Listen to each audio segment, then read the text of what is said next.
Hi, everyone. I'm Sunny. I'm Rachel. And I'm Rox. And this is Literature on the Rocks.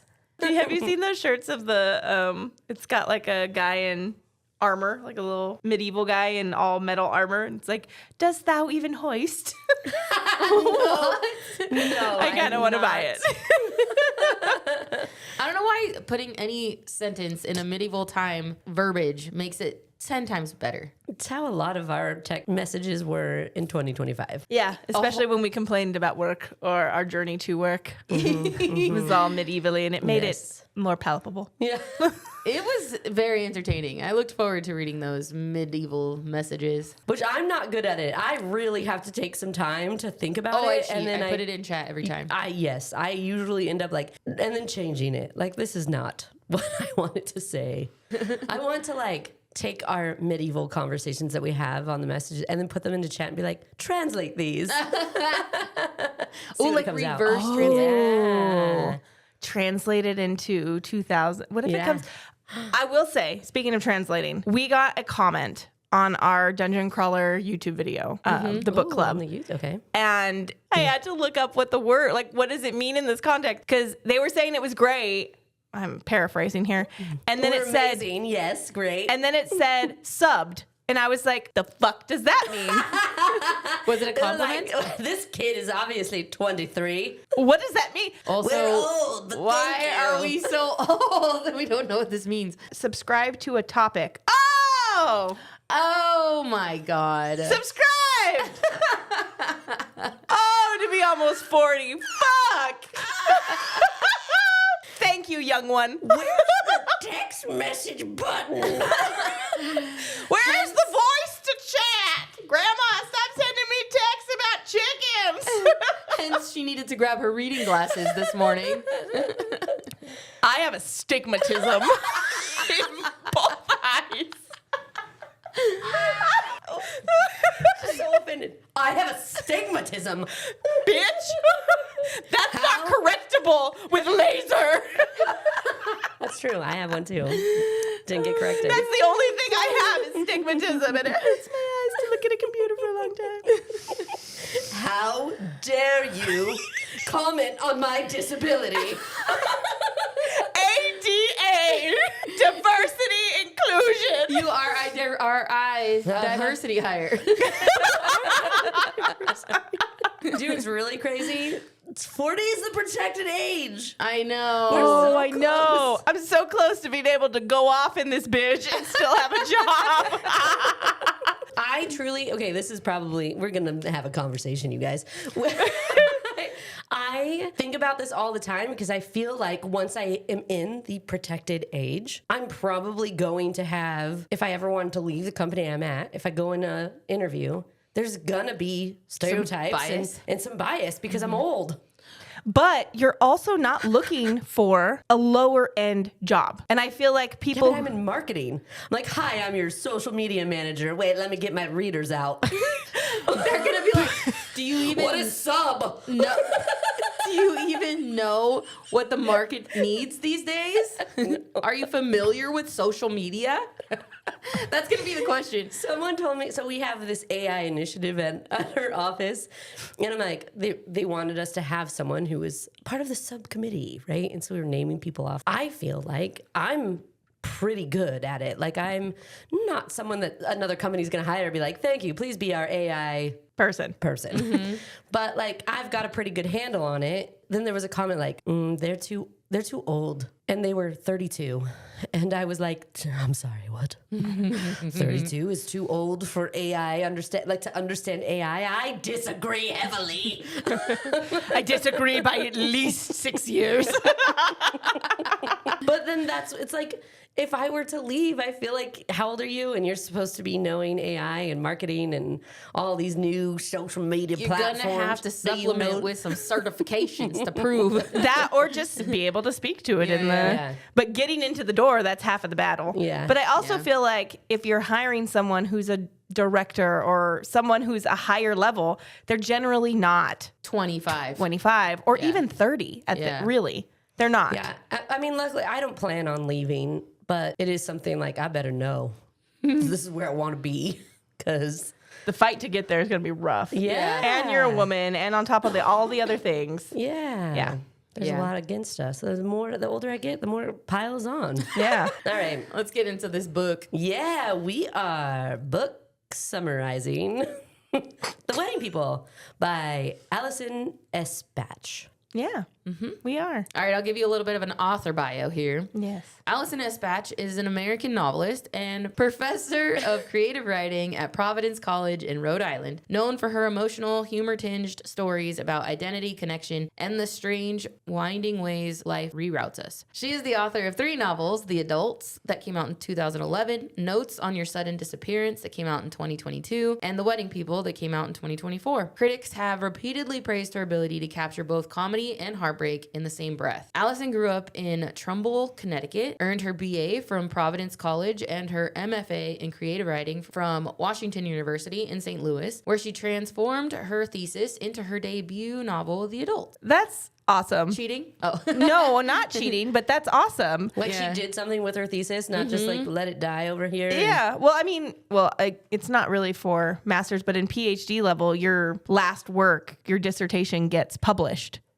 But this is cool that she turned her thesis and stuff that she was developing into something that she can profit Become from. published. Yes. Yeah. The Wedding People became a New York Times bestseller and was acquired for film adaptation before publication. Allison has explained that the inspiration for The Wedding People came from her own experiences working at weddings and observing the way the strangers, free from everyday ties and expectations, often speak more honestly than friends or family. She wanted to explore grief and human connection in a setting that's normally associated with celebration, using humor to illuminate some of life's heaviest moments. Today, she continues to write, teach, and explore the messy complexities of modern life and relationships in both fiction and essays. All right, so the book summary. So Phoebe Stone checks into the Cornwall Inn in Newport, Rhode Island, with intentions to commit suicide. She chooses the hotel because it feels anonymous, distant from her real world, and removed from the wreckage of her marriage and career. But when she arrives, she discovers the hotel has been completely taken over by a glamorous, high-end wedding, and she's quickly noticed by the bride, Lila, who is magnetic, chaotic, and deeply invested in the perfection of her wedding week. What unfolds is a story about an unexpected connection. Over the course of the wedding festivities, Phoebe finds herself drawn into conversation, confrontation, and moments of intimacy she never intended to have. The novel becomes a sharp, dark, funny exploration of loneliness, performance, female friendship, and what it means to choose to keep living, especially when you didn't think you wanted to. That was a good summary. Yay, thank you. It was. Now let's talk about this cocktail. Oh, yeah. I was all ready to dive into the chunk. I'm ready to dive into this beverage. Yeah, it does look really good. We'll probably talk about it a little bit more, but in the book, the wedding people all drink what they call vacation in a cup. Now, there's not a recipe for this vacation in a cup. Yeah. There are a lot of iterations online of what this drink recipe is, but we have litified it. And so this is the vacation in a cup lit style. 1.5 ounces white rum, 1.5 ounces of Malibu, a 1/2 ounce blue curacao, 2 ounces pineapple juice, a 1/2 ounce lime juice, and a splash of grenadine. Because if my vacation is in a cup, it's obviously strong and beachy. It's really pretty. It is. One of the cutest ones, and we garnished with a little pineapple wedge. Yeah, So cute. So Cheers. cute. Cheers. That's delicious. It is. It's delightful. That is really good. It's probably my favorite one of the year. It's nice and tropical. It tastes like a vacation in the cup. It really really does. Oh yeah, put me on a beach somewhere, rub me down with sunscreen. A yacht. Oh, and then yacht. Catamaran. drinking it, like sucking the alcohol off of the pineapple. It was really good. Pop my pineapple just like this. I popped my pineapple in my Beverage. yes. I did as well. So at I the did At end, the end, I'll be able to have Woohoo! an alcohol infused pineapple. After I stirred it with the pineapple wedge, I like took a little taster. So delicious. And then I dropped it in. So I can't wait to eat the pineapple wedge. This is how to drink a tropical beverage with literature on the rocks. Thank you. Okay, so my jump start with Tuesday, the opening reception, chapters 1 through 5. Immediately, you kind of find out this is a week-long wedding. which is wild. And she's like, that's normal these days. Everyone has a week-long wedding. I'm like, who does? Not me. I am She spent like $1 million on this wedding. lot That was of the money. goal. Yes. Yeah, a lot of money on this wedding. So Phoebe Stone is basically the main character that we have the point of view from the whole book. Well, it's like a third person Yeah. point of view, but it's like her story. Yes. It's not the wedding people's story. It's Right. Phoebe Stone's story. yes. She arrives at the Cornwall Inn in Newport, Rhode Island for an impulsive, suitcaseless vacation. She's dressed in this like formal green, emerald green dress. She is reeling from her divorce, failed IVF cycles, and the COVID-19 lockdown. She's deeply depressed and no longer wants to work as a Victorian literature professor. She's like definitely feeling some type of way, and she's gonna go and have this fabulous vacation, is what you think. I think she was when you only first start. supposed to be there for one night, right? Yes. Yeah. Okay. So she learns when she gets there that the inn is fully booked for a week-long wedding for Lila Rossi Winthrop and Gary. I love that they never say his like last name. It's just like, this esteemed girl and Gary. And I pictured Gary from SpongeBob. She's marrying a snail. While she's waiting behind these two bridesmaids, like she could tell these people are part of a wedding, and she's waiting behind them. She nicknames them High Bun and Neck Pillow because one of them's still wearing a neck pillow from the airport. Lila appears with like this gift basket, and she just starts handing out like, welcome to the wedding week. And she gives one to Phoebe, not realizing that she's not there for the wedding. Because she thinks she bought out the whole hotel. I paid for the whole hotel. This is You have to be here for me. Yes. And so before Phoebe can even correct her, Pauline, the receptionist, checks her in and is surprised that she isn't a part of the wedding. She didn't correct Lila because she didn't necessarily get the chance to, but she's like, whatever, I got this little gift basket. I'm going to enjoy it. But yeah, no, I'm not part of the wedding. So Phoebe is assigned to the Roaring 20s because in this hotel, every room has like this theme. Lila forces herself into the elevator. Phoebe gets into the elevator. She doesn't want Lila to get in. She like pushes the button to close the door, and Lila stops it, but because it's this older hotel, it like doesn't stop and it closes on her hand. So she like pushes it open, and they get it open, and she comes in. She's got this injured hand, and she starts to make small talk with Phoebe. Phoebe admits, because what does she have to lose? This is a stranger. Let's just be honest here. I'm not a guest, and I intend to die by suicide tonight. Like, I came won't to be kill here. myself. I won't Yes. be here for your wedding. Don't worry about me. I'll be out of your hair. Yes. Yeah, I came here to unalive myself. So Lila protests that she can't die during her wedding. Like, you can't do that. It's my wedding week. And she has this full-on meltdown, which I thought was kind of hilarious and really selfish. I mean, Yeah. Instead of going, oh, like you you're okay? in a place where you feel like you don't want to be here. Like, let's talk about that a little bit because you should be here. No, it's Do you know how much I paid for this? yes. Yeah, it starts off like, surely you have someone who loves you. Like, someone would miss you if you did that. And she's like, no, not really. And she's like, well, then you can't do it. It's my wedding week. There's gonna be a spectacle tomorrow. You're gonna ruin everything for me. Yeah. Not like, I don't want you to do that. But like, I don't want you to do that because what would people think of me? You're going to Yeah. overshadow my wedding, and Yes. it's going to be known as the suicide wedding. Yes. The elevator opens and she sees her friends. High Bun and Neck Pillow pull Lila away, and Phoebe slips to her room to drink this German chocolate wine that she got from the basket that Lila handed out. And she even said something about like, I know it sounds weird, but it's better than it sounds. And when she drinks it, And she's it's like, "It super is." expensive, so Yeah. enjoy it. She's like, oh, it is kind of nice, actually. So then we flash back 2 years, and it's showing all of Phoebe's struggles before her divorce. She's married to Matt, and she's recovering from a miscarriage. She plans this Cornwall vacation because they're like, we need to get out of here and do something different. She's like, look what I found. And then Matt's like, I prefer a cheaper trip. So she agrees, but she also feels defeated. Like, I planned this whole trip because you wanted to do something nicer. And look at what I found. I saw this place in a magazine. Like, look how beautiful it looks. And he's like, do we really want to do that? And she's like, no, I guess not. She's very meek Yes. in this marriage. And she also made like a pros and cons list about like all of the fun things that they could do around like the Newport area. And he was like, you had to make a list to have fun. She was like, yes.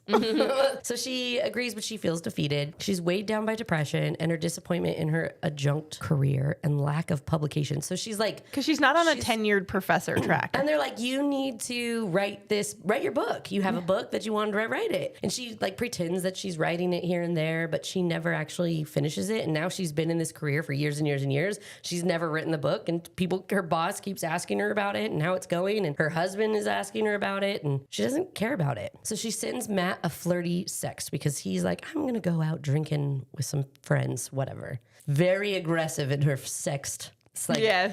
she's like, when you come home, I want you to fuck me or something like. She says, make me come. But then she was like, do I spell it C-U-M? Oh, yes, Or do I yeah. spell it C-O-M-E? Yes. Yeah. So she's definitely trying to be forward and flirty, and he never responds.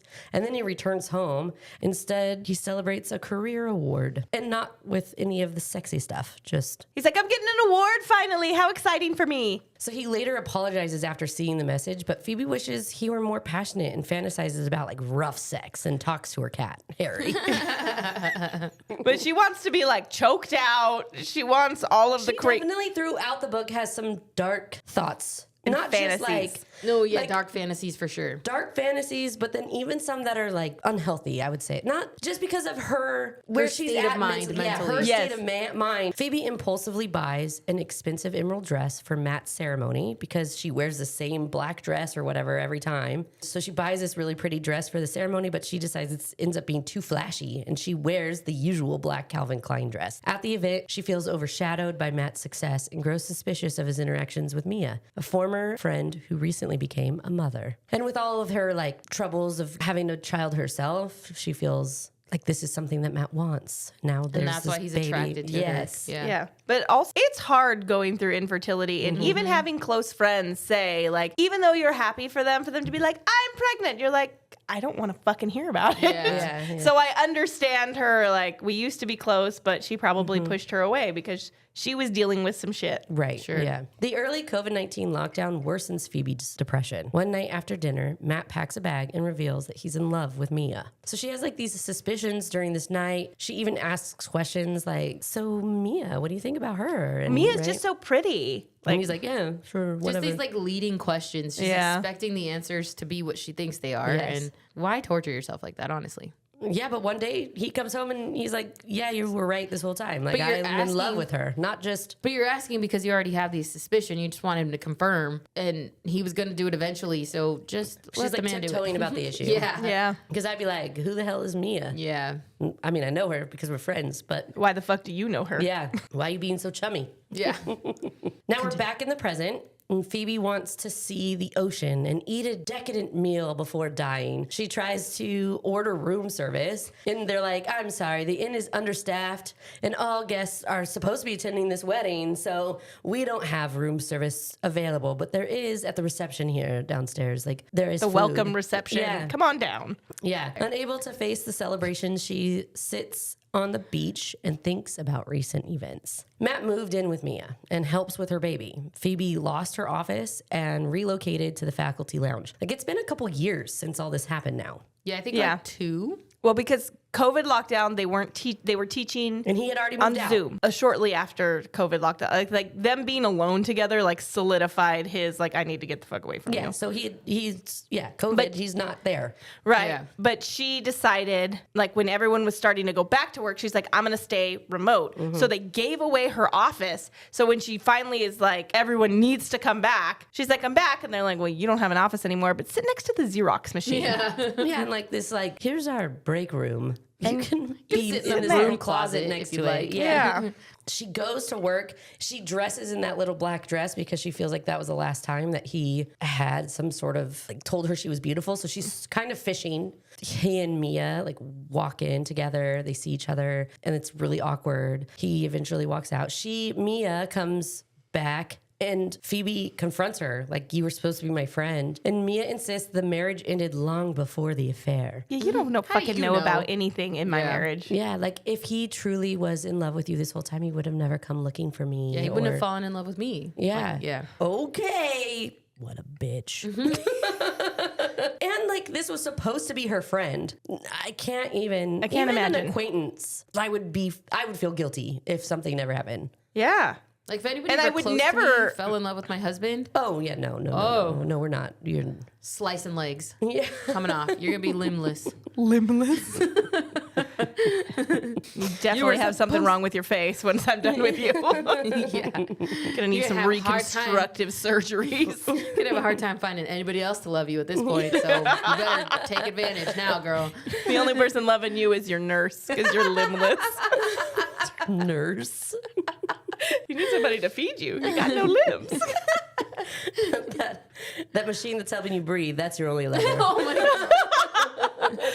So Phoebe heads home. After she's confronted Mia, she's like, I'm not into this. And she finds her cat Harry has died, which is basically the only thing that she felt she had a purpose for. It was keeping Harry alive. He's died.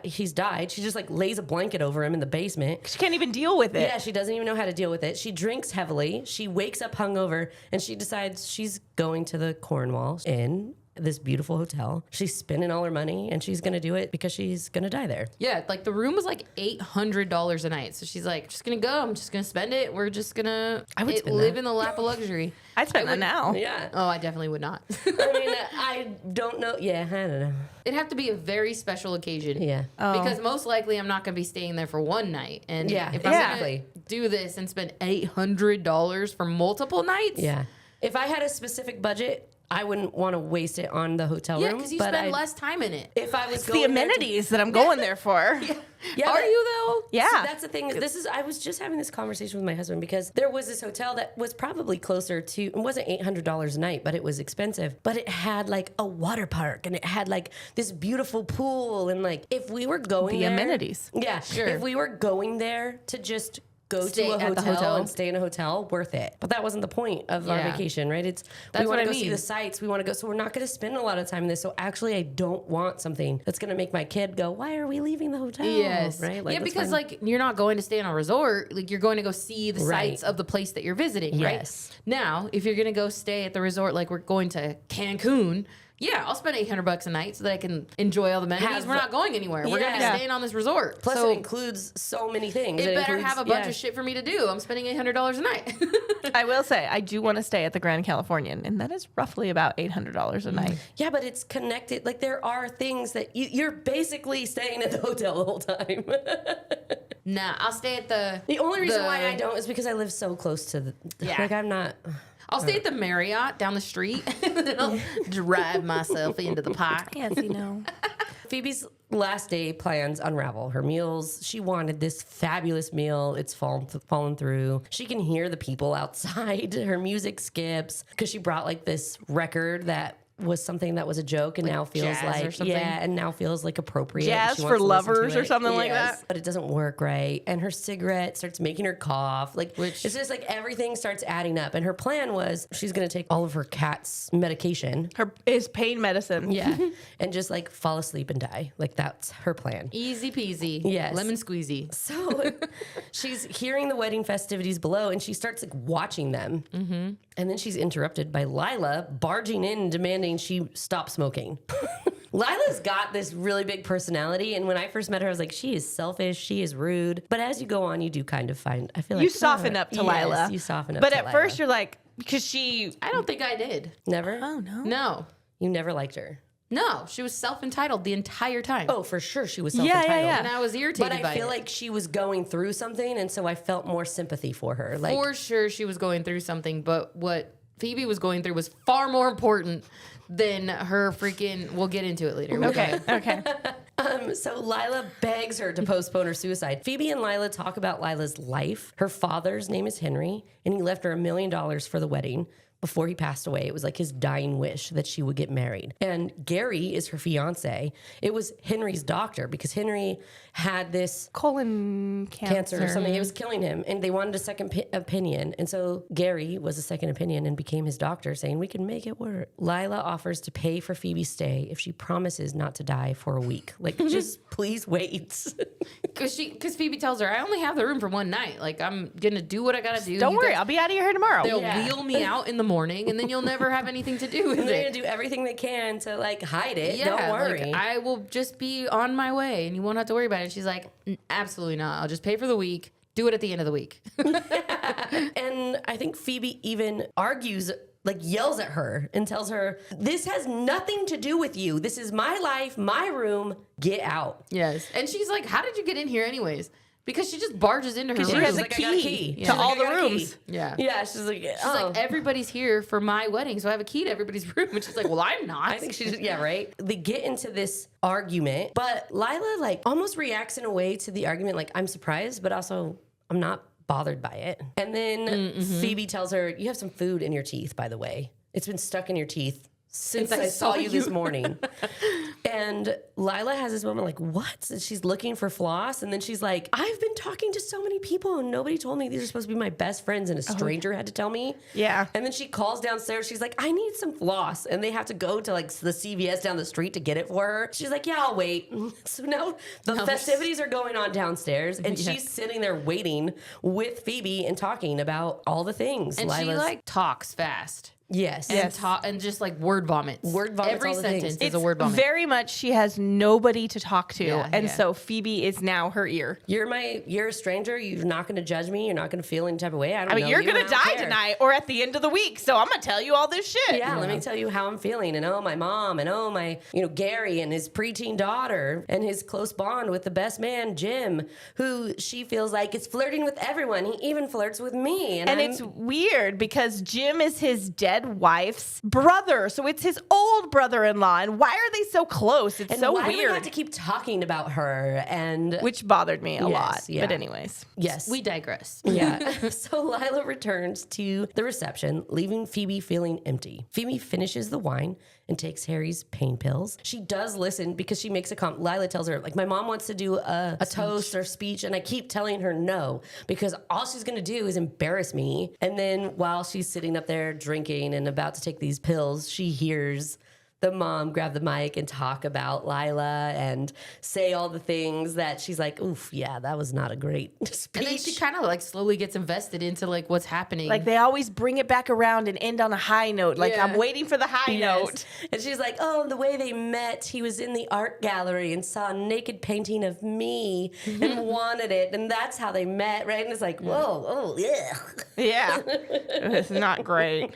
She takes Harry's pain pills. And then she worries the dose won't be enough. Phoebe moves to the balcony to hear Patricia's impromptu speech, which is the mom, and she's embarrassing Lila. She starts to increasingly grow drowsier and drowsier, but realizes she doesn't want to die before hearing the end of this speech She was because so it's got to invested. come back around, right? So now she's fighting this exhaustion, and she ends up forcing herself to vomit because she doesn't want to die anymore. She wants to see this play out. Like there's something all of a sudden to live for. Yes. And then she ends up falling asleep on the cold bathroom floor. And then we jump into Wednesday, sailing. Chapters 6 through 11. So Phoebe wakes up at 3 a.m. She's still on the bathroom floor. She brushes her teeth, drinks some water. She undresses from her emerald gown down to her matching underwear because she was like, you have to die in fabulous underwear. Facts. She puts on a hotel bathrobe and she heads down to the hot tub. She's like, nobody's going to be out here at 3 a.m. I'm just going to go enjoy it myself. So she stops at the lobby at this bookshelf and she's so annoyed because they're all the books are set up to be aesthetically pleasing. So they're all the page forward. They're Which not is the very spice. social media Yes. popular and boo. So she flips them around because she's like, these books need to be on display by who they are and what they are. And she flips it over and there's a Shakespeare sonnets and she's like, spine out in rebellion. As she's chilling in the hot tub, a playful man joins her in the hot tub and he's got this big beard. And Phoebe admits, she's like, I'm not here. Like she has been so meek and quiet in her life. And now that she's decided, like, I'm going to live, I'm really going to live. I'm going to tell people my opinion. I'm going to be bold and I'm going to be Why me. do I care what these strangers think of me? Right. They're Yeah. totally strangers. I'm only gonna just be here gonna for a do few what days. I want. Yeah. Exactly. I'm going to do what I want. I decided I'm going to live, so I'm going to live for me now.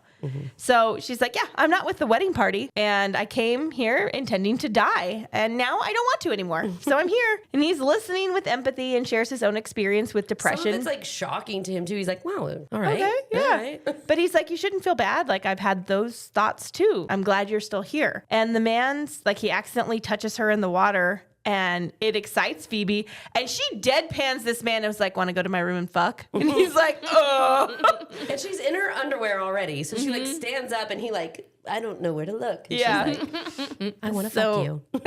And she's like, I find you extraordinarily attractive. She invites him to her room and he's like, I'm not here alone. I'm not single. She's like, I see now. Which I knew immediately who this man was. Like it was like, Oh, I As know soon who as this he is said, gonna I'm be. not single, I was like, this is the fucking groom. It's going to be the fucking groom. I did not As think soon that. as he was in the jacuzzi, the hot tub, I was like, go to bed, mister. Yeah, right? Like, why are you up at 3 a.m.? You're about to have a wedding week. Yeah. So then it flashes back and Phoebe is remembering meeting Matt in grad school, detailing the progress of their relationship. She was offered a position in Wisconsin and was torn about accepting it. She was offered a tenured position, and before she accepts it, Matt proposes. So it's kind of like she left her career to follow Matt into his. And now she's stuck in a job. Matt's thriving. Yeah, and she doesn't have anything. She doesn't even have health care or any benefits. They were all because Matt was a tenured professor. So everything that they have is because of his career. And she's just been in a funk ever since. Yeah, he left her. So now she truly has Nothing. of this. She has a house that she can't afford. Yes. So back in the present, Lila bursts into Phoebe's room the next morning. She's like, I knew you'd still be here. Yeah. I knew you wouldn't do it. Yeah. So Phoebe appreciates the distraction. Lila frets over her hat. She's like, I have this cute sailing hat.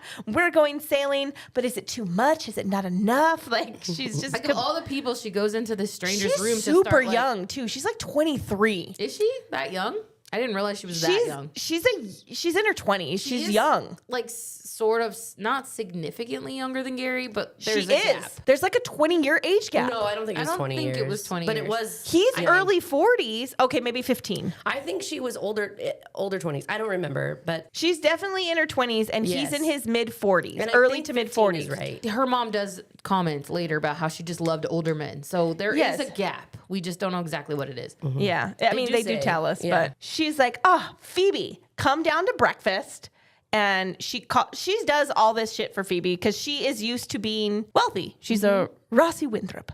So she's like, calls the front desk and she's like, send this dress to get laundered. And she's like, and come with us sailing today. And she's like, well, you're sending my one clothing item to the laundry. I don't have anything to wear. So she borrows some clothes for her. And Lila, From her mom. yeah. And it says like sequins on it. And she's like, old Phoebe never wore sequins. Maybe new Phoebe wears sequins. Yes. She's like, I need to find out about myself now. So Lila takes 12. Phoebe downstairs. I just found it. It's 12 years. They're roughly 12 years apart. 12 years apart. Lila introduces Phoebe to her friends and family. High Bun and Neck Pillow are revealed to be Susan, and Natalie. Phoebe meets Gary's 11-year-old daughter, Mel, who she wants to be called Juice. Which is. You find out it's actually an endearing name why she wants Yeah, it but it just sounds weird of it like Juice. at first. But yeah. it's clear that there's a disconnect between the girl and Lila because Lila's like, this is Mel. And she's like, I want to be called Juice. Yeah. She's like, oh, fuck. She's like, I don't understand why you want to be called Juice. Yeah. She's like, well, that's what I want to be called. So call me Juice. Like, Yeah. there's definitely some tension. Both of them are. bickering because Yeah. they're also, I think they're closer in age than her and her fiance. So then there's Marla, Gary's sister, who appears irritated right away. She's always irritated. Lila lies about how she knows Phoebe, claiming they met at the art gallery. She's like, I'm not going to tell everyone that you're the suicidal girl in the hotel that shouldn't be here. So Phoebe offers to drive because they're like, the car that we've rented is manual. And they all kind of look at each other. She's like, why would you get me a manual car? Nobody knows how to drive it. But she also wanted a classic vintage car. Like, what is... you can't have both. Just dumb. It's just young dumbness. Yes. So using Marla's phone for directions, there's some spicy text that comes in from this man named Mark. So while they're in Phoebe's room the night before, she's talking about all the people at her wedding, and she brings up Marla. She's like, Gary's sister is such a bitch. Like, she clearly doesn't like me, and she cheated on her husband. Like, she's With a just judge with another judge. What a horrible person. So Phoebe doesn't know who Robert is. It's just like, I can't wait to fuck you and all this nasty shit. And she's like, oh, okay. Yeah, she's I wonder using if it this for, is like- the judge. Because she doesn't have a phone. She's gotten rid of the phone because, like, I don't need a phone She turned it anymore. off. Yeah, she's like, I don't need it anymore. But, yeah, it's so funny. What she's like, she's going to be real embarrassed when she realizes what I'm reading. Yes. While I'm driving. So while Phoebe's playing chauffeur, it's Juice, it's Phoebe, it's Marla, it's Suze, Lila. Nat, and Lila. Lila's recounting this fairy tale proposal that happened outside this castle that was inspired by Cinderella. Phoebe makes comments about that. She's like, oh, yeah, it is a Disney thing, but it's got, like, a little bit of a Darker history. Yeah, and, like, it was, like, made for the mistress of the man or something. I don't remember. But, Yes. like, she slowly kind of see she's very smart and she knows a lot about, like, just everything. Yes. She has lots of trivia knowledge. She'd be Yes. great at trivia night. Yeah, she would. So at the wharf, the men are waiting in khakis and polos, and Phoebe is shocked to recognize the hot tub man, Gary. They get out of the car, and Juice starts screaming that her dog died. And Gary's like, oh, guys, it's a virtual pet. Like, It's a Tamagotchi. yeah, it's basically a Tamagotchi. Tamagotchi. But it was a gift from her mom that passed away. So Phoebe immediately, like, without thinking, just jumps in. And she's like thinking about Harry. She's thinking about her mom because her mom died when she was giving birth to her. Her dad has passed since then. So she's just like, I get it, little girl. Like, we're going to go on the boat and have a funeral for it. Yeah. And they're like, you can't throw the e-waste into the water. And she just like deadpans Marla. And it's like, we will be having a funeral for it.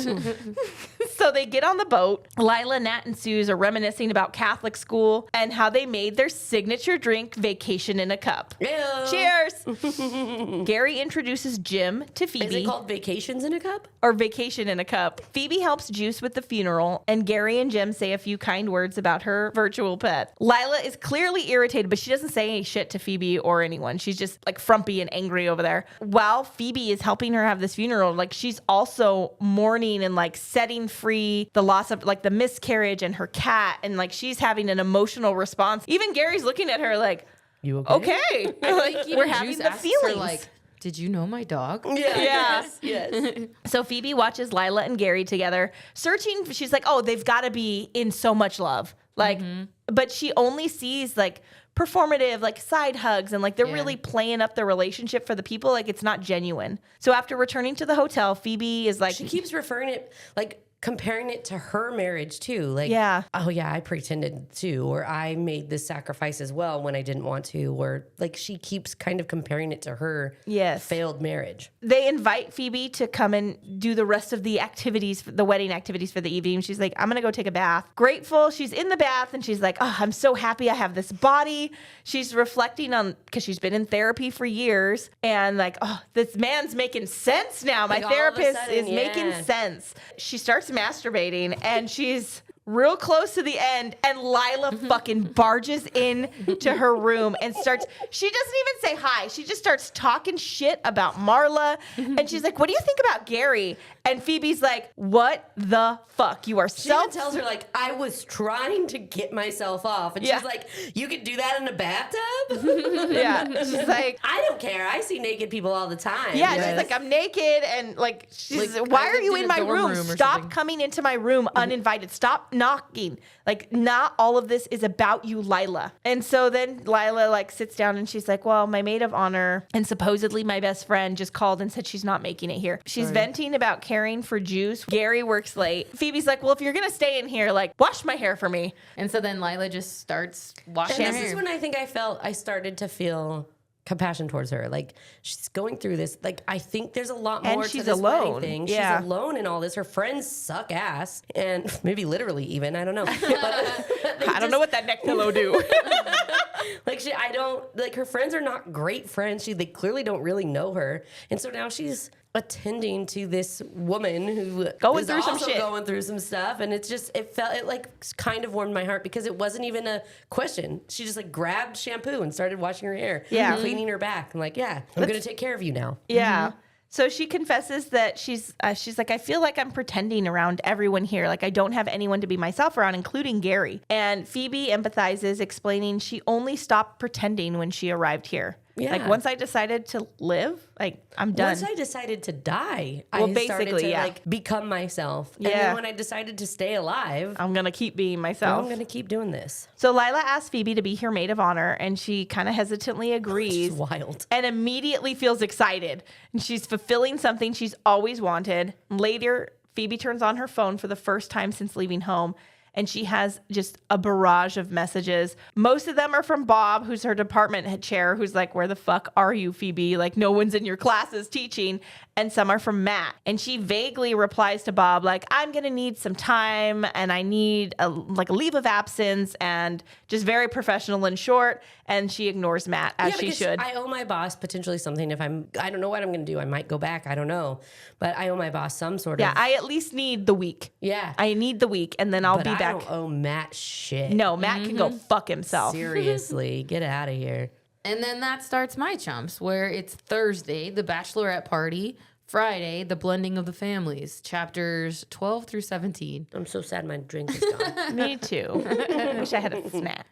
Oh, yeah. I'm right here. That's a meal, girl. You a combo. You a combo. Can I get some fries with that shake? It's Thursday morning, and Phoebe plans a walk, but ends up following a dog down a rocky cliff to its owner. She sees this dog, and she starts to kind of follow it, and it obviously ends up back at its owner. There's all these signs like, do not come down this cliff. Yes. Don't do this. And the dog goes like, la la la. She's like, if Guess I'm we're deciding going. to live, this is how I'm living. So then Matt texts her anxiously during her return. And so then running into Gary, he walks her back to the hotel because she's on her way back and he's kind of out on the breakwater. And then they end up kind of just walking back together. She like goes fishing with a fisherman or something. Oh, and she the guy who owns the dog is fishing. Yes. Yeah. So, she does. She fishes for a minute and then is But like, her well, I dad guess we're was a gonna do this. fisherman. So she like reels in a catch and he's like, you're good at this. And she was like, She's doing all this stuff without a care in the world, right? I made this decision to live. I would never get on a boat with a strange man, but I'm here here I am. for it. Now Yeah. let's do it. Sure, why not? So they're walking back together. They're kind of joking and kind of Gary. eases her move a little. Yeah, her and Gary. They talk about Wendy, which is Gary's ex-wife. his deceased wife. Yes. So they talk about Wendy. First they talk wife. about Matt. Yes. Juice and Phoebe's infertility. And they kind of start sharing like their deeper griefs. But Phoebe joins an expensive brunch with the bridal party. And her stomach flips when Gary kisses Lila. Because she kind of like is attracted to him and has a little Well, she- crush. Well, She yeah, already she told told him him I to let's wanna- go fuck. Yes. And so now she sees him and his future wife together, and it kind of upsets her a little bit. And Lila gives her the maid of honor binder because she's like, but it should be easy for you to be the maid of honor. She put a whole freaking booklet together. All you got to do is follow the schedule. She's and already follow, planned everything. Here's the book. And so it's full of tasks like buying compostable dick-themed flatware is so for the funny. bachelorette party. It was very important to be compostable because we Yes. care about the environment. Yes. But please make sure it's dick shaped. And it assigns her to take Juice into town to get shoes because she needs open-toed shoes. And Juice doesn't even know what open-toed shoes are. She's like, I don't want to wear open-toed I don't want my shoes. shoes and my toes out. They're not Yes. for everyone. She's been wearing these like combat boots the Yeah. entire week at the beach. And so Juice resists and Phoebe forces cheerfulness, arranging to meet at noon. She tells Juice, like, just come with me. We're going to go get shoes. I need to get clothes. I need shoes also. So let's just go together. It'll be fine. So driving into town, Phoebe reflects on how she and Matt grew apart, each wanting the other to change. When Juice calls Lila a bitch, Phoebe asks why instead of scolding her. And instead of being like Every an other adult. who Yeah. would scold her, she just says, well, why do you think she's a bitch? And Juice kind of warms up to that, like, oh, you're not gonna scold me for this? Like, all right, here, another person just kind of spilling their guts, right? So Juice says Lila was simply born a bitch. And Phoebe jokes about the doctor presenting a newborn bitch to Patricia. It's funny because she's like, congratulations, you had a bitch. And Congratulations on your new bitch. Yeah. And they're just cracking up. Yes. It was a really funny part. It was cute because Juice really opened up a little bit and you could feel the lightness that came out of Juice from it. Yes. And you could also see a little bit of the mom that Phoebe would have been if Yes. she had been given She the had- opportunity. yes. And so then Juice admits she misses talking about Wendy. Like she says, like, Lila doesn't like talking about her. She doesn't let us talk about her. And my dad has a hard time talking about her. So I feel like nobody can talk about her. And so Phoebe shares that Gary mentioned Wendy that morning and encourages Juice to bring it up with him. She's like, actually, your dad doesn't have a hard time. I actually talked about your mom this morning. But I think even in that conversation with Gary, he says something about like Lila doesn't like it when we Yes. talk Yeah. about her because Yeah. it's hard for her to understand. Yeah. But I don't know. I think if I was in that situation and whatever, I'm trying to rebuild a life after my spouse is gone. Yeah. The person coming in has to know this was a huge part of my life. They're my children's father. We are going to talk about them. We're still going to celebrate things. Like they need that.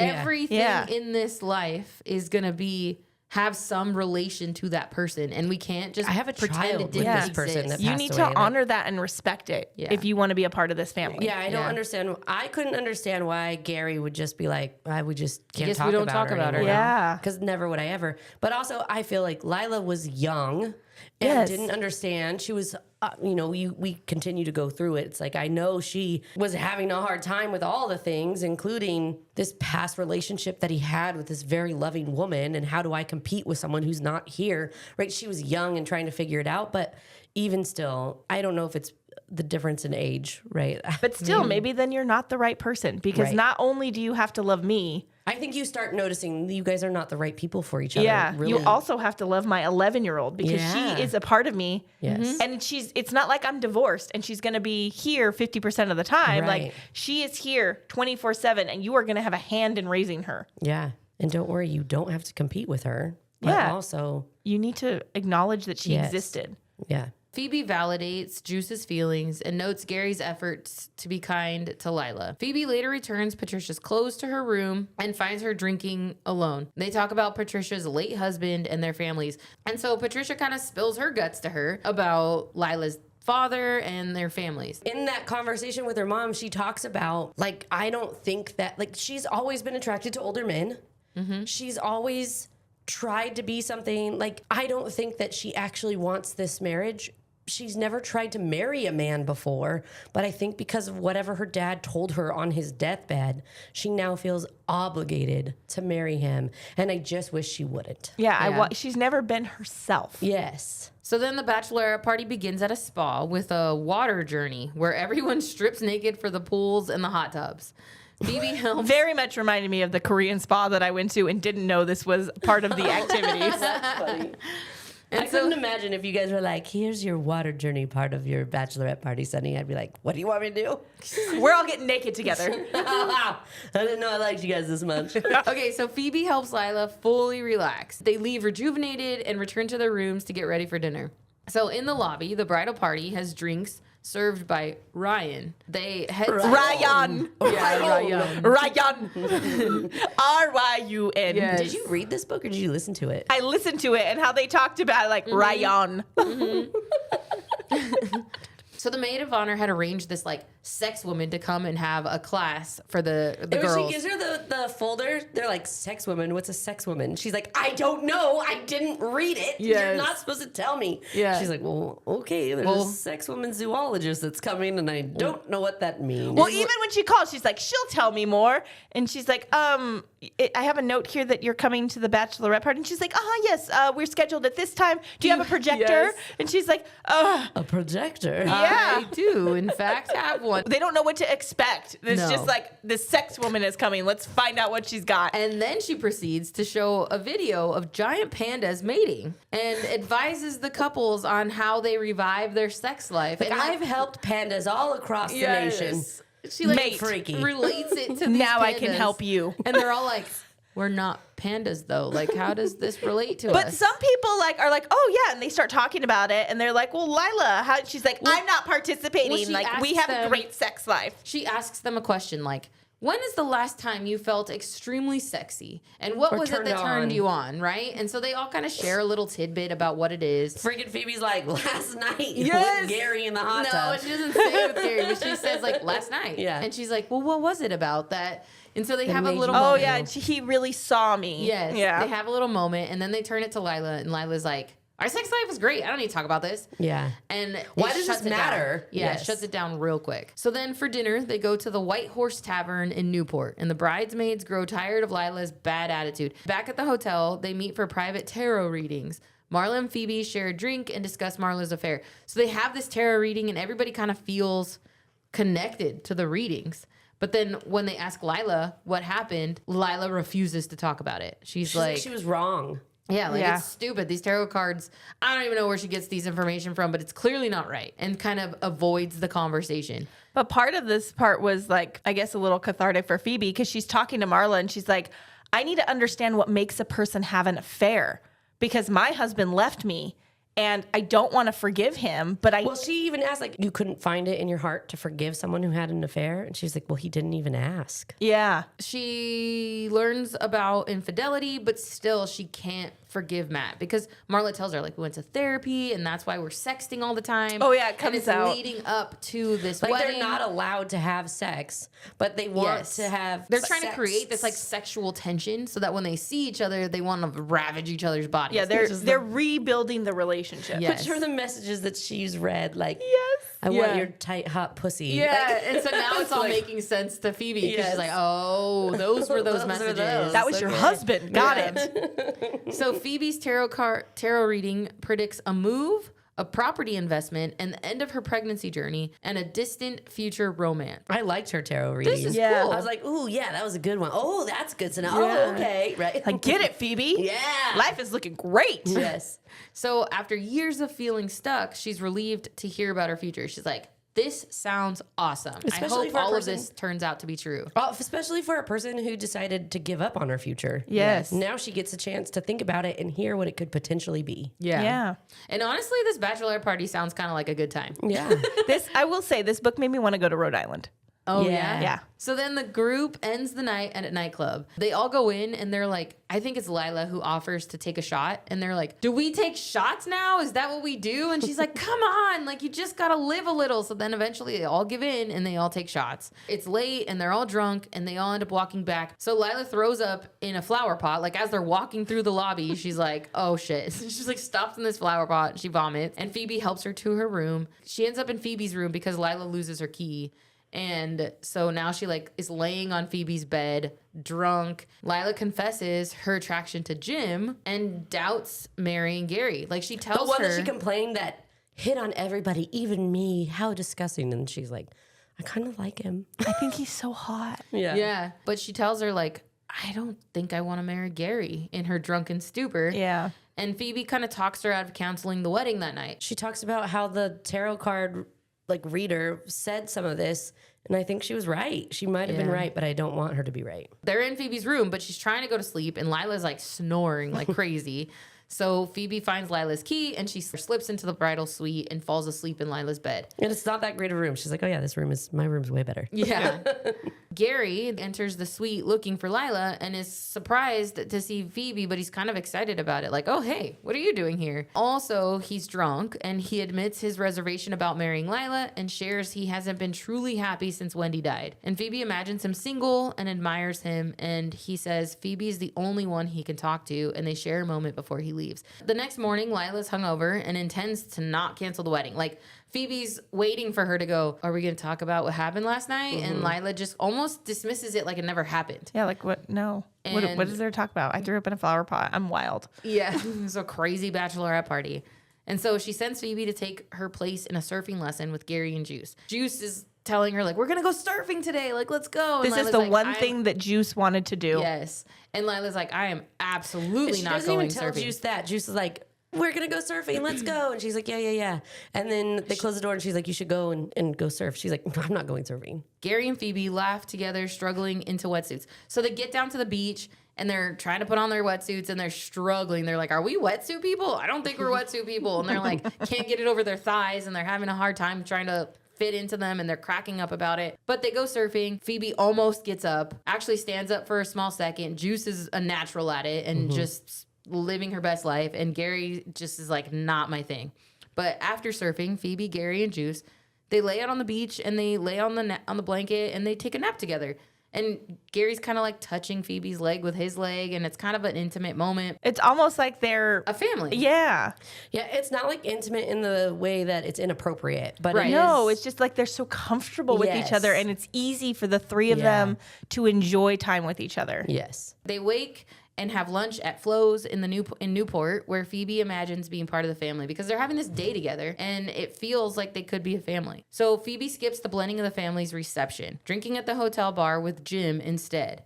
And Jim invites her to take THC gummies while they write their speeches because he asks her, have you written your maid of honor speech yet? And she's like, no. He's like, I haven't written mine either. Maybe we need some help. It's like, let's And- go back to the room and Yes. take some gummies. Yeah. And she gives him the gummies and she's like, I've never done weed before. And he admits She calls them weeds or yeah, something well, like. it's a joke because Yeah. she's like, I've never done weed, so I'm that person who says, I'll take 2 weeds, please. And so he admits he's attracted to Lila before Gary was, and he met her first, and that their relationship began before he could act on it. Like, he was working outside of Lila's art gallery, and they kind of were looking at each other. Lila would go outside 15 times a day, obviously, because she was attracted to Jim, but they never actually talked. It wasn't until like his last day she said something like, are you ever going to say something to me? Are you ever going Yeah. to try and talk to me? And so he planned this whole, Like, let's meetup. go to the art, Gary was the supposed to be a wingman. Yes. Gary walked out with Lila. He actually comments on, like, when you're with Gary, Gary's like the most himself he's ever been. And it's kind of interesting. And then Phoebe reassures him that Lila once felt the same attraction about Jim. And he's like, really?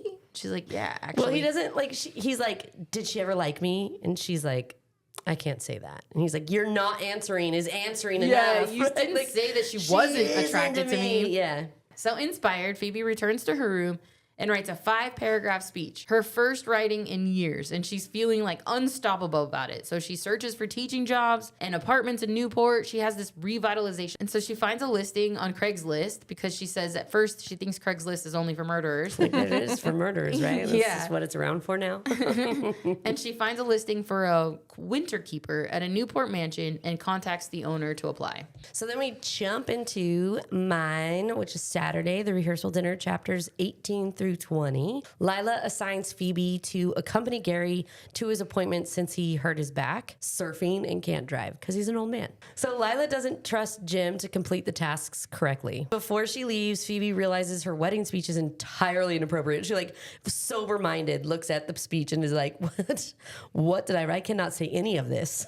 And so she decides to improvise her speech at the rehearsal dinner that night. Lila doesn't want any speeches at the wedding, but you can give the speech at the rehearsal dinner. Oh, yeah. Yes, she's very controlling about this Yes. whole charade. For sure. I mean, it's her wedding, but still. She is Bridezilla. Yeah. Phoebe drives Gary's sedan around town and assists with heavy lifting. Seeing Gary in his routine, non-wedding life feels intimate to Phoebe. She begins to guard herself against falling in love with Gary, that she's into it. Oh, because he's so kind. They stop at his office, and he's so kind to the Yes. receptionist and the people that work in his medical office. And she's like, this feels like I need to stop because Yeah. I am enjoying what my life could be with him so much. Yeah, like this just feels easy. Phoebe receives an email reply from Jeffrey, the owner of the Newcomb Mansion. He's very interested in Phoebe working as his winter keeper because of her history with like Victorian literature and stuff like that. And she knows all these things. He's like, oh, good, because I have a Victorian mansion I'd love for you to take care of. And if you know some of the history, it might And be you better. appreciate it. You'd be the best. Yes. So he's like, come take a look at the mansion. Let's talk. So Gary then insists, you're not going to this mansion. with we're this going strange now, man girl. that you're talking to from Craigslist. Like, I need to see this mansion now. Yeah. Let's go. Well, and like you're not going there by yourself with a strange man that you're meeting on Craigslist. Like, no, that's not going to happen. I will go with you. Jeffrey interviews Phoebe as they walk through the massive estate. Gary starts to talk about the future with Phoebe living in town, and Phoebe drives Gary to the barber. Oh, because he's like, oh, do you think ghosts live here? Call me. I'm going to give you my number. Yes. And she's like, what are you going to do with the ghost? And he's like, call me if there's Call ghosts. me if you see ghosts. And then she takes him to go get his haircut. So while waiting, Gary asks Phoebe if she will miss teaching in St. Louis and if she feels like she's pretending to be someone different now. Phoebe answers his questions, but asks why Gary seems like he's pretending to be someone else because of the conversations they've had with like this the is- past wife and everything. Yeah. Why are you pretending like you're happy? Like she alludes, like, Yeah. this is not who you are. Yeah. So why? Gary says he feels pulled to Phoebe and cannot stop thinking about their first conversation. Like he's mid sentence, like about to say, like, I think you and I, And then it like gets cut off. Yeah. Because he gets like called to the chair, but he's like about to say something really Yes. impactful that's going to mess up him getting married and really tie him to Phoebe. Yeah, which I don't know if Phoebe knows if she wants to hear it or not, right? Like, it's like, I know as a maid of honor, I can't have this conversation, but also I want to hear you say it. Yes. And then he has this physical transformation because he shaves, I think. And Lila even talks about how she doesn't like his beard. So he Yes. shaves and he's got this whole physical transformation. And then there's that pause in the conversation. He kind of tries to go back into it, but Phoebe is back into her maid of honor persona. And then Gary attempts to restart that conversation, but Phoebe's like, no, we shouldn't. There's be nothing discussing here. it. There's We're nothing more done. to discuss. You finished that. Yeah, we're done with that. Exactly. Marla's husband, Robert, and her son arrive for the wedding weekend. After the wedding guests return to the Cornwall Inn for a 5-course dinner with a palate cleanser between dishes, but they don't ever get the palate cleanser. Which Oh, yeah. drives Lila up a wall. Yeah, like, I paid for a palate cleanser. Where's my palate cleanser? And they were like, just in the fridge. Yeah. Gary's mother, who has dementia, she insists the family pray before each course. Lila worries about the timing of the dinner. She wants all guests to promptly be outside by the sea for an expensive fireworks display at 9 o'clock. She suggests Jim and Phoebe skip their speeches, which upsets Gary. Yeah.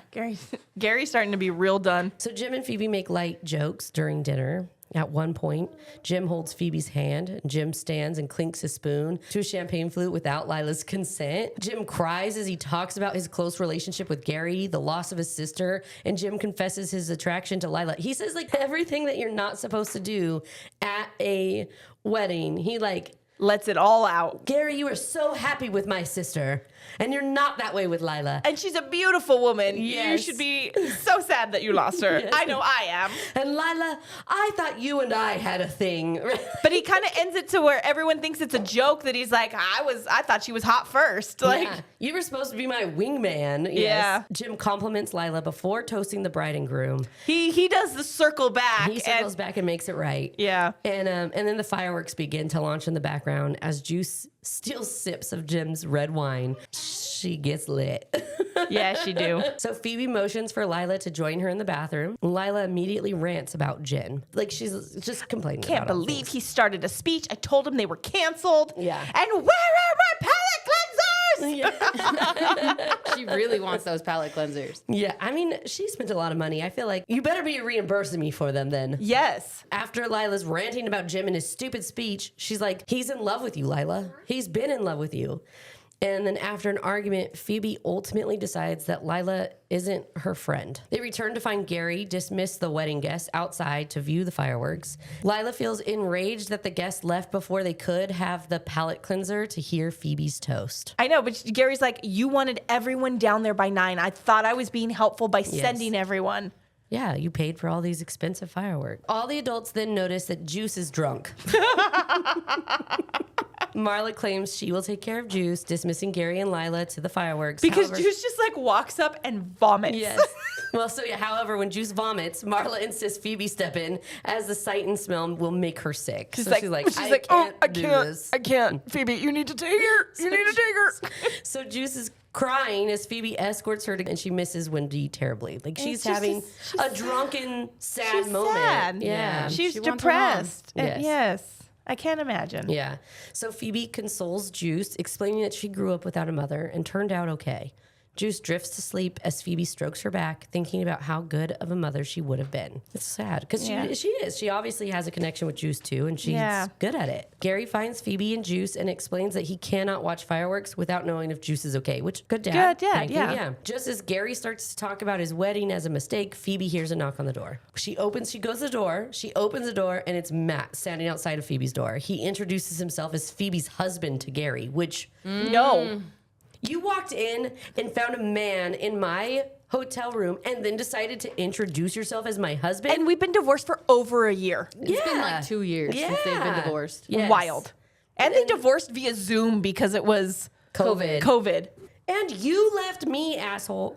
Yes. Anyways. Yeah. For Mia Yeah. and her baby. So Gary takes Juice. He's like, I'll take her back to my room. And he knows about Matt, but obviously he's kind of taken aback. He's We like, were about oh, to your have a husband. I thought you conversation." were divorced. Yes. Matt describes the pain of not knowing if she was okay because, again, it's about him. He tracked her down with their shared accounts. Phoebe points out Matt's hypocrisy and selfishness as she hadn't been okay for years. Matt wants to reconcile, but Phoebe wants to track down Gary and finish their conversation. He's like, I thought that maybe it was a mistake and then you went missing and now I knew it was a mistake and I love you and I shouldn't have done what I done and I was a horrible person and blah, blah, blah. Says all the things that she was hoping he would say, but 2 years too late. Yeah. And you already And made your actually, decision. if he would have come back before Harry had died and she had this whole experience, it would have been fine. She probably would have forgiven him. Yeah. It's what she wanted before she came to. And the whole time they're doing this, they're having this conversation, she's thinking about Gary. Yeah. I want to go finish the conversation with Gary. I don't want to have this conversation with you anymore, Matt. You snooze, you lose, buddy. I felt some type of way. Like, whoa, get over yourself. As soon as he saw Gary and introduced as his husband, I was like, you mother... Yeah, get out of here. Who do you think you are? Yeah. You have no right to come back No. and claim this woman. No. So she tries to explain to Matt that their marriage was troubled long before Matt had an affair. And she's realizing it. Yeah. Matt convinces Phoebe to have a drink with him. And Phoebe observes changes and unfamiliar aspects of Matt, especially when he tries to kiss her. An action Mia influenced. Like, it's like the way that he is presenting himself as stuff that he potentially learned with another woman, and She can't get over that. At first, she was like, "Oh, maybe this could be my this fantasy is what I wanted come to Oh, life." yeah. And then Which it's like, we don't talk about, but she does talk about how, like, when she was in therapy, talking about how she wants to watch them. yeah, and he's like, "That's not healthy for you." Phoebe remembers her fantasies about Matt as a stranger, and she considers having sex with someone so familiar yet so different. Like, maybe this is my jam, actually. 'Cause Yeah, I like, kind of liked it at first. We've or the both thought of it. changed. Right. So, and we're not the same people. So maybe this is going to be great for us. And then we jump into Sunday, the wedding, and Monday, the wedding brunch, chapters 21 to 24. So the next morning, Phoebe wakes up with Matt in her bed, preparing for the wedding. Phoebe gives her stylist, she like wakes up and she's like, well, that happened. It's like insinuated that some things happened last night. Because he's naked. So Phoebe's gives her stylist the liberty to do whatever she wants with Phoebe's hair, and the stylist's like, "Have you done a side bang?" And she's like, "No, do it." Yeah. Like, I can cut your hair she's on like, the day of the wedding? nobody ever lets me do Yeah. this. So she's like, "Yeah, I'm all for it. Let's try a side bang." And it happens, and she's like, "Oh my god, who am I? Phoebe kinda with like a it. side bang." Yeah. So Jim arrives with the palate cleansers on spoons. He comes with the tray of palate cleansers, and he's like, "I'm so sorry, Lila, for the night before." I found these in the fridge. And like his peace offering, and she's like, "What are you doing, Jim?" Phoebe's been waiting for a chance to get Lila alone, and she finally does as they're getting ready.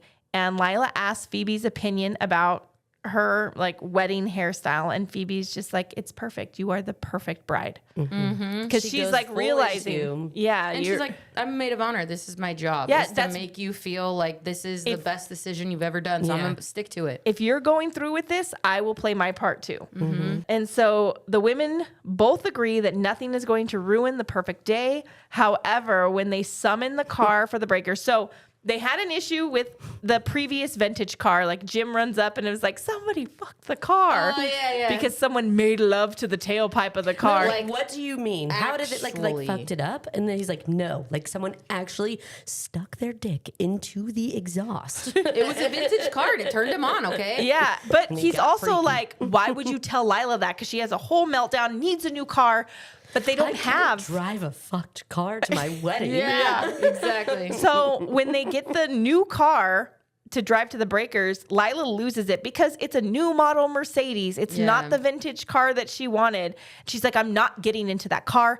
I don't love Gary. Like, this is the ultimate sign of the signs. I knew this wedding couldn't be perfect. Like, she spent this whole week looking for a way out and a reason why this And this shouldn't was- be the thing. The wrong car is what. That's what finally did it. Not anything else. But she's like, yeah, I don't love Gary. Gary doesn't love me. And she's like, Not she how doesn't. she wants to be loved. No, Yeah, she yeah, doesn't yeah. want, like, he doesn't love her the way she imagined it. So she's like, I'm done.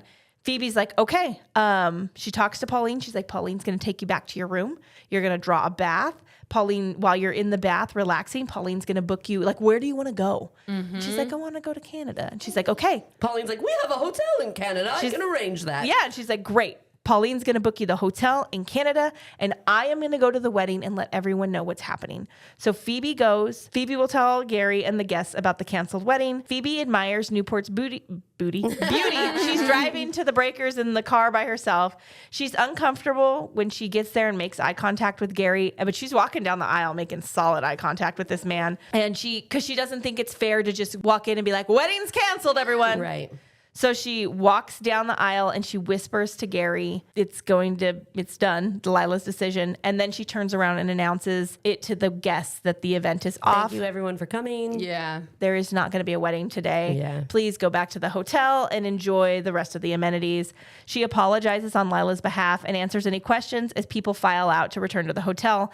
Gary disappears. He, like, as she's like being the hostess with the mostess, Gary is gone. Yeah, Which she is like so turns funny around. She's like, because "Oh, like Gary's out." of all the people to cancel this wedding, it's this stranger that's gonna do it. Like literally nobody knows who this is. But And literally everyone thinks they do because Lila lied to everyone. Gary is the only one that knows that she's not part of this. Matt rides with Phoebe to the Cornwall Inn, and Phoebe informs Matt of her decision to remain. Oh, because Matt goes to be a guest at the wedding. And she's like, I'm going to be moving back to Newport. I'm going to take take medical leave from my teaching position. I'm selling the house in St. Louis. I'm going to be a winter keeper in this mansion, and I'm going to write. Like, this is going to be the best for me. So the guests enjoy their last day using I'm making decisions for myself, and I'm not thinking about you at all. So. Yeah, because you didn't think about me, and our marriage is done. Which that's another thing too that we didn't even touch on in the summary, that he like goes to the house to find her and finds Harry dead in the basement with a blanket. He's like, did you know that he's dead? Like, I buried him. And so part of her decision is, I'm going to go back to the house and I'm going to pack it up and I'm going to say goodbye to Harry. Yeah. And like, So the guests use the Cornwall amenities for their last day instead of attending the wedding reception. Phoebe considers checking on Gary, but decides to give him space. And she spends her final night enjoying her room, appreciating its beauty and the comforting touches. She enjoys complimentary macarons and reads Jane Eyre. She talks about how she's always wanted to read Jane Eyre and she's never finished it, and now she's going to do it. And she had taken the book from the bookshelf in the lobby. which was like the next morning, already all the books were turned back around. Yes. So although it feels wrong eating the wedding brunch without Lila and Gary, this is the next morning, Phoebe, Marla, and Juice enjoy the prepared meal because they're like, it's paid for, we got to eat it. They share stories about Gary. And so Phoebe texts Gary like an attempt to get him to come to the brunch, but he doesn't reply. He says something like, oh, the stories your family's telling me about you right now. Yeah. And Jim and Phoebe share phone numbers that in the hopes that they'll remain friends. It's nothing romantic. It's just like, we enjoyed each other's company. Like, let's be friends. He's like, remind me never to get high with you, though. Yeah. So Gary finally returns Phoebe's text, and he tells her where he is. And Phoebe, like way later. He's in the hot tub. Yeah. And he's like, I'm over in the hot tub. He's in the hot tub later. And so been there, like, she's like gone off and done some things, and he's been in there for a few hours. Yeah, he's been there for a She's while. like, have you been here all day? And so Phoebe joins him. Juice and Marla are in the hot tub, overheated because they've been in there for a few hours with them, like once they found him there. Juice and Marla go to the pool to cool off, and Gary describes saying goodbye to Lila. He is so happy with Lila calling off the wedding, something Gary wanted to do himself but couldn't bring himself to do it. Gary spent his wedding night visiting. Because he wasn't that guy. He wasn't. I've committed to this. I'm going to see it through. And Right. So Gary spent his wedding night. So when he disappeared the night before, he went to his wife's grave and he fell asleep in the cemetery on her grave. So Phoebe explains that, like, hey, I got the job as the winter keeper. I'm going to be around, dude. Like, she feels scared about the unknowns in her future, but she's mostly excited to have regained the ability to choose her path forward. At the end of the week, though, it's now going to be a new wedding week for a different group of people. So a new bride appears on the pool deck, eyeing Gary and Phoebe as strange guests. Like, now they're the strangers here, and they're the new wedding people. They dress, they finalize their checkouts, and they exit the Cornwall Inn. Phoebe turns to look at the hotel one last time, remembering how she viewed the Cornwall Inn on her arrival. She tips the valet and she walks off into her new life. And that's where we end the wedding, people. yay! All right, well, let's get into these reviews then. Yeah, let's talk about our ratings. Okay, so we rate all of our books on a 3-shot system. 1 shot is I'm not coming back for more. 2 shots is it's good enough for another, but not worth the hangover. And 3 shots, it got me up. So I raw dogged this book. I raw dogged it. Well, I read a little bit about it. I thought it was a comedy romance when I picked it. So I thought it was going to but kind of, but not. I thought it was going to be very Emily Henry-esque, which is why I picked it. It was not that. When I got into the first chapter and she's like, I've come here to die, I was like, what did I pick? What did I pick? No, and you called me, you're like, so I started the book, it's a little bit morbid. I'm like, yeah, it goes on like that for a little while, actually. I know. I was torn between a 2 and a 3, but I've sat with this book for like a week and a half now. I think I'm going to give it a 3. I really liked how it showed she was just so broken and sad, but she fought her way out of it. Yeah. And I really liked that part of the book. It was a really good book. So I'm giving it a 3. I will go next because I too was torn between a 2 and a 3. I did really enjoy the book. I didn't even hate that it was a little bit morbid. I didn't know anything about it. I knew it was super popular on social media. I didn't hate it at the end. At first, I think I was just shocked. Yeah. Like, what did I have us read? Yes, yeah, right. But it was good. It was witty and funny, and it ended up not really being a love story at all. Actually, I loved that. There is no. I mean, it's not that there's not a happy ending, but it's not a stereotypically Yes. romance novel happy ending. I like that she found herself. Because I was teetering, I think I'm going to land on a 2. But it's a high 2. Yeah. If I could give decimals, but you can't. It would be a higher 2. I think I'm going to give this a 3 because it was entertaining. I really liked it. I think it was a different kind of story. We haven't read anything similar to this. I expected it to be a love story and was pleasantly surprised that it wasn't. Yeah. And But I it enjoyed was. it. But it was like finding herself more than She falling learned in to with love. her. Yes. Yeah. And I she think that's found why how I to be liked it. happy Yeah. around everyone. Yeah. Yes, I agree. Yeah. Power to the woman. Yeah. Get it, girl. Get it, girl.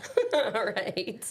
So then that's a wrap on this episode of Literature on the Rocks. We survived wedding people. A story that asked existential crisis or destination wedding and decided why not both? Yeah. The prompts are live now, so answer them before next week's book club. We'll be unpacking all of it, and don't forget to subscribe because we're here for you every Wednesday. And if this episode reminded you that even in your lowest moments, connection can find you, go ahead and rate and review the podcast. It helps other readers discover stories that sit with the hard stuff and still leave room for hope. The wedding people remind us that even in our darkest moments, connection can quietly pull us back towards life. If this story resonated with you, stay connected with us. Follow @LitOnTheRocks on Instagram and TikTok and visit literatureontherocks.com. Until next time, may your rock bottoms turn into plot twists and your cocktails hit like a vacation. Cheers! Toodaloo. Bye.